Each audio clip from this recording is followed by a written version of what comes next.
Hey there, fellow preppers. Welcome back to Prepper's Paradigm, your go-to channel for practical and level-headed disaster preparedness. Today, we're diving into a topic that often sparks a lot of discussion in the prepping community: the question of whether preppers really need weapons. But before we get started, if you find our content helpful, don't forget to give us a thumbs up, subscribe, and hit that bell for more down-to-earth prepping guides. We're all about providing you with factual information without the fear-inducing theatrics. Now let's jump right into it. Let's kick things off by addressing the regional variations in gun laws. As preppers, we're well aware that our audience spans the globe, and regulations on firearms can differ significantly from one place to another. While some of you may have the freedom to own firearms, others might be relying on alternative weapons like knives, crossbows, or bows. Make sure you know the laws regarding the ownership and use of various weapons in your country or state. No matter where you are, the principles we discuss today can be adapted to fit your situation.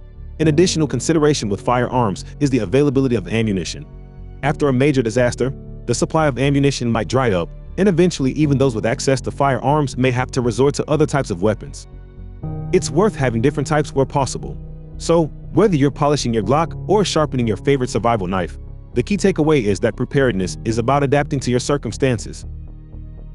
Now, let's dive deeper into the role of weapons for preppers, starting with hunting. When it comes to prepping, ensuring a sustainable food source is high on the priority list. Hunting plays a crucial role in achieving that goal. I know some of you might be thinking, why not just stockpile shelf-stable foods? Well, let's talk about the advantages of incorporating hunting into your prepping strategy. Firstly, hunting provides a sustainable and renewable source of food. Instead of relying solely on non-perishable items, you're actively participating in securing your nourishment. But let's get specific. What type of firearms work best for this purpose? For hunting, consider firearms like bolt-action rifles or shotguns. These weapons are versatile, effective, and, when used responsibly, can provide you with a reliable means of sourcing food. Of course, this assumes you've taken the time to become proficient with your chosen firearm. Training and practice are essential aspects of responsible gun ownership. Without access to guns, a crossbow or a compound bow could also be used for hunting. The skills required are different to using firearms for hunting, and again, training is vital. Alternatively, you may have to rely on traps and a good hunting knife. Now, let's shift our focus to the topic of self-defense. It's an unfortunate reality that in times of crisis, personal safety becomes a top concern. While we've discussed hunting for food, it's equally important to address the role of weapons in protecting yourself and your loved ones. Note that we're talking about post-SHTF self-defense here, rather than self-defense in our current society. Currently, laws regarding self-defense and use of weapons vary from country to country and state to state. It's important you understand the law around ownership and use of weapons where you live. In the realm of self-defense, it's crucial to consider a variety of tools. Firearms are one option, but they're not the only one.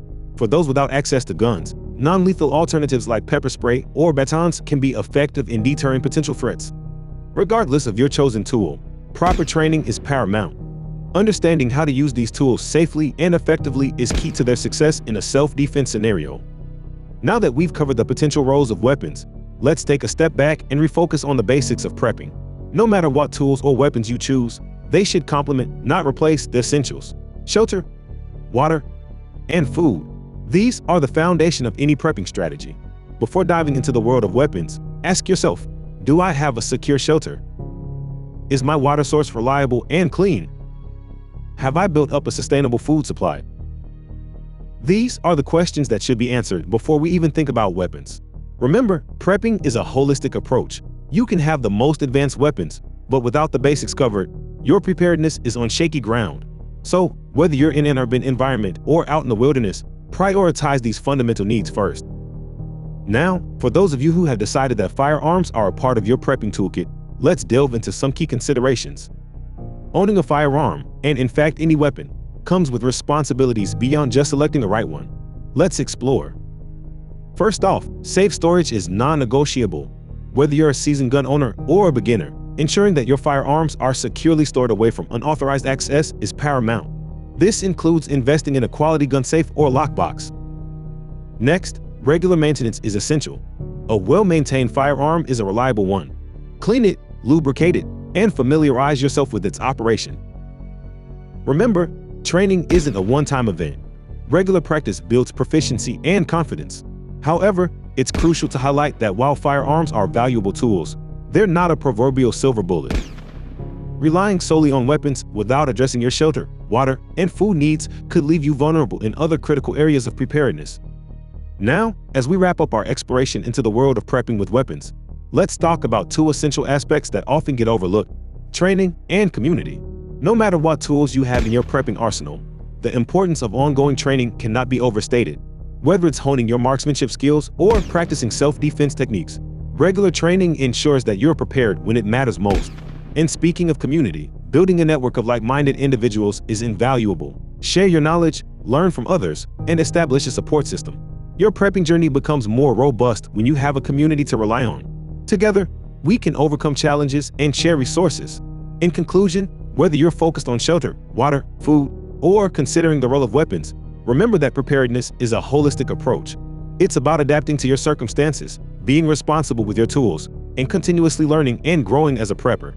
Thanks for joining us on Prepper's Paradigm. If you found this video helpful, give it a thumbs up, subscribe, and share your thoughts in the comments below.